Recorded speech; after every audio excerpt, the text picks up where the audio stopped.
Hey, what's going on, Sip Sip? Hey, as we start this Monday noon, I was gonna do Mad Men Mondays, but I'm mad. But I'm mad because first of all, let me say congratulations to the Texans. They won yesterday. It was a good game. CJ Stroud, the little kitty cat, ran for a touchdown. I'm still mad though because the Texans kicked 6 field goals and then boast about being number one in the NFL when it comes to kick field goals like that's some kind of constellation prize. No, we could damn near be in first place if we learn how to score touchdowns. But anyway, that's not why I'm mad. I'm mad because there are 3 types of people. I don't know if you knew that. There are 3 types of personalities of people in the workplace. Yeah, I said there are 3 types of people in the workplace. 3 types of personalities. And I'm going to give them to you. Starting with the first type of personality is a person that's a swimmer. Yeah, I said there are swimmers, right? There are floaters.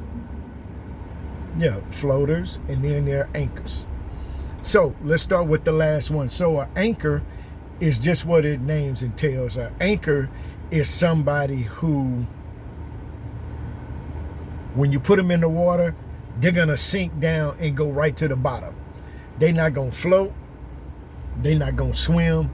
They're just going to weigh everything down because they really not going anywhere. So this is the type of person, they're not going to hold their weight. They're not going to do their part. You know, they just going to pull everything downward in the downward motion, right? They aren't making any progress. They're just there to be there. Right? Those are anchors. And you can identify anchor in your life, in your company, people you work with.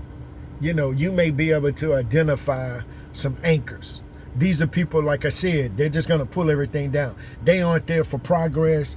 They aren't there to make any headway. They don't have any ideas. They don't bring anything to the table in terms of solutions.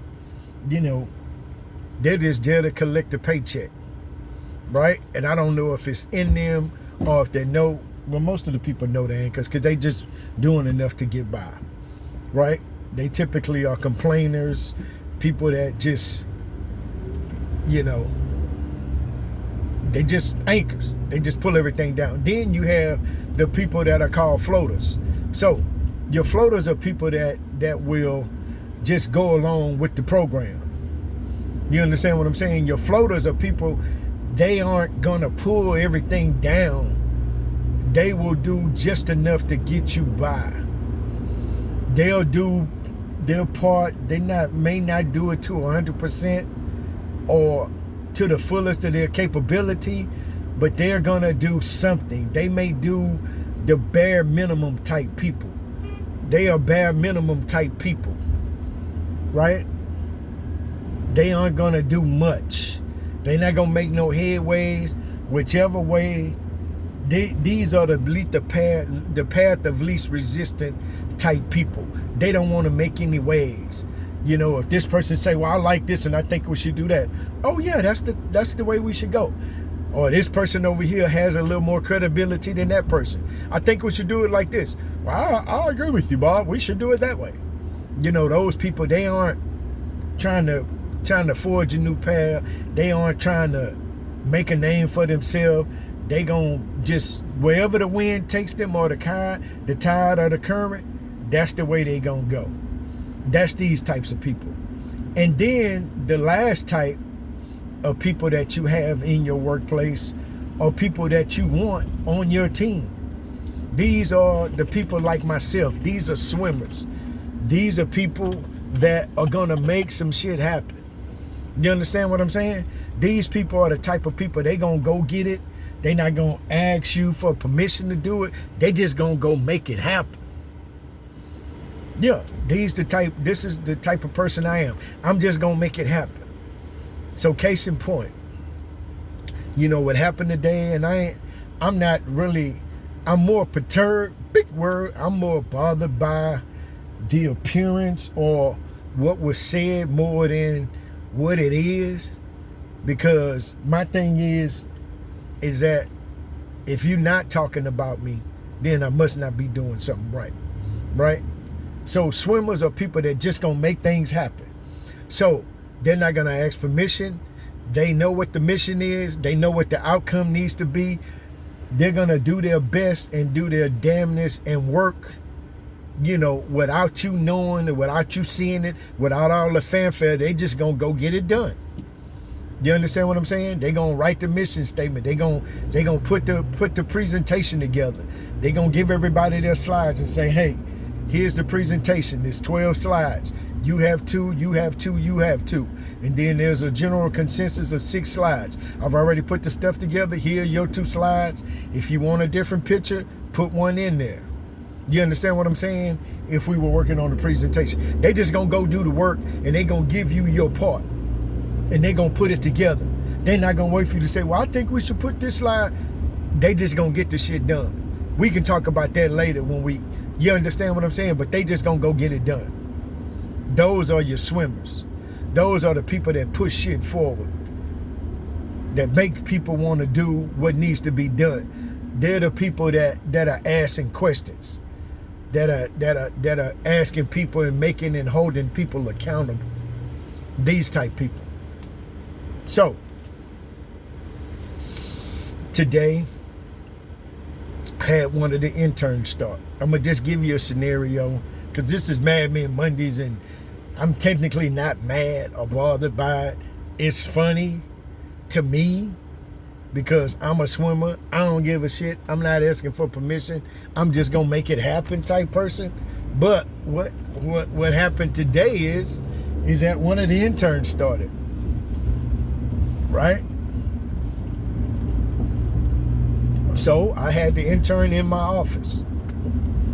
Talking to the intern. Hey, telling the intern, hey, I understand that you're supposed to go to this particular project over here. It's $1 billion project, woo, woo, woo. But I need you to make calls. I need you to understand this portion of the business. Pre-construction. So here's a project, a flood wall project that we've been chasing. When I say chasing, I mean we've been tracking and watching this project for over a year. Right? Okay. We've been watching this project for over a year. We've been looking at it. We don't have the drawings. We don't have stuff. So I need you to start making calls to the subcontractors or the trade partners to let them know. All I need you to do is I need you to verify their email address and their telephone number. So we can put this list together of people that we're going to get information from and pricing for this project. Okay? Boom. So we're going over the script. I'm talking to the young man. Remember, he's an intern. He's graduating this year. So he's an intern going over not necessarily the script, but what needs to be said, what you need to get to them, going through different scenarios, and basically just taking on this young man and giving him something to do. Teaching him a lesson. This is a lesson, right? But what I've also did is the job that he was supposed to go to see, and this is the part that people, when floaters are looking and they don't understand, they start assuming things based on what you're doing, and they don't know everything that you've done, right? So call the young man's project manager or senior project manager on the project he's going to. I didn't call the PM or the assistant or whoever. I called the big guy, told him what's going on, told him I needed him to do this for a project that we're chasing. I basically just told him this is what I got here. I have him doing. I'm talking to him about his confidence, talking to him about conversations, having conversations. I'm talking to him about listening, not to respond, but to convey information that the person needs on the other end of the conversation. Not necessarily because people all the time just listen to respond, but I'm telling him, hey, I need you to listen, to give information, or to give this person information that they need based on the conversation. He's understanding that, right? talked to the project manager, the senior guy, told him this is what I have him doing. This is why he's doing it.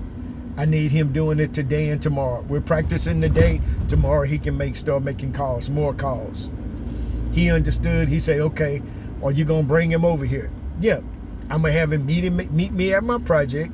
Then I'm going to drive him over there because the directions you gave him, there's a bunch of street closures, so I'm going to drive him over there.